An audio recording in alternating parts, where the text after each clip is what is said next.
Welcome to the section on multi-class classification. We shall start with the task and data.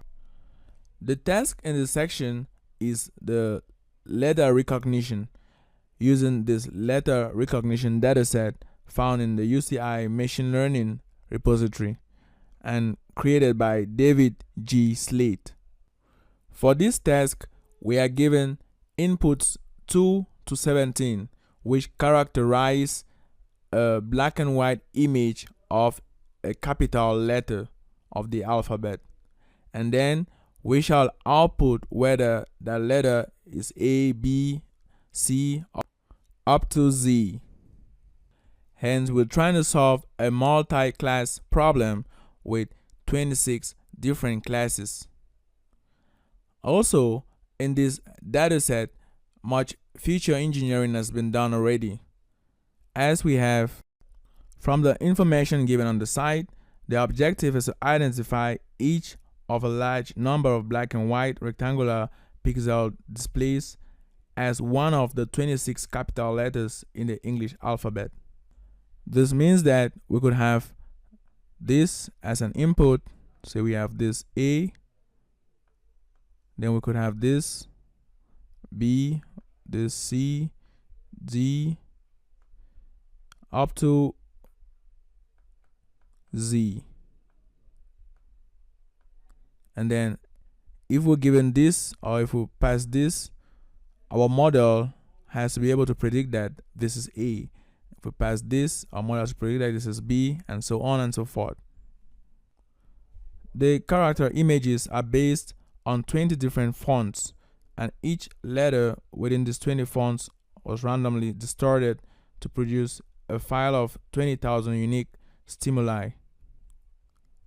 These three examples of the same letter A, although with the same font but distorted in three different ways, could permit us increase the amount of data we are working with. This technique is known as data augmentation. And when working with machine learning models, data augmentation is very important because with it you could create many more inputs. And as we know, having much data helps avoid overfitting. So with this technique, we're able to, or the author of this dataset was able to produce a file of 20,000 unique stimuli. Now, each stimuli, actually stimuli in this case, means each data point. Each data point was converted into 16 primitive numerical attributes. So here are the 16 attributes from 2 to 17, while 1 is the output. So we have these numerical attributes, statistical moments, and edge counts, which were then scaled to fit into a range of integer values from 0 to 15. So it means when applying this in a model, it's going to be needless doing scaling. So we typically train on the first 16,000 items and then use the resulting model to predict the letter category for the remaining 4,000. So actually we'll train on this. This is going to be the training set, and then this, the testing set.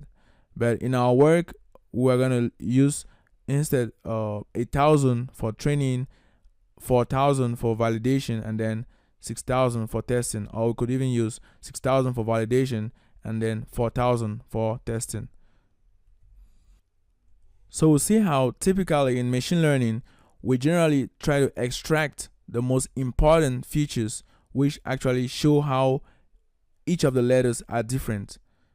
So what the author did here was to get these 16 features which help differentiate the letter A from the letter B right up to the letter Z, using this feature engineering technique to get all these different features. But it should be noted that with deep learning, generally these kind of steps aren't done. So generally with deep learning, we just basically send in the image itself as an input. So we just have the image as an input, and then the pixel values are then the features.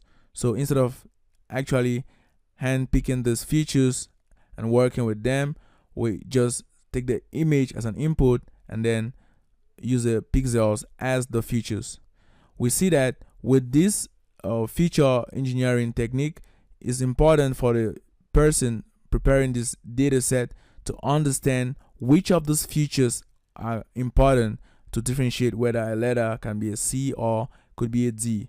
Whereas with the deep learning models, where we just pass in the image and then take the pixels as the features, we do not necessarily need to understand which of the features are responsible for differentiating if a character is A, a B, a C, or a D. Nonetheless, for this multi-class problem, we are going to use this dataset which uses this feature engineering technique.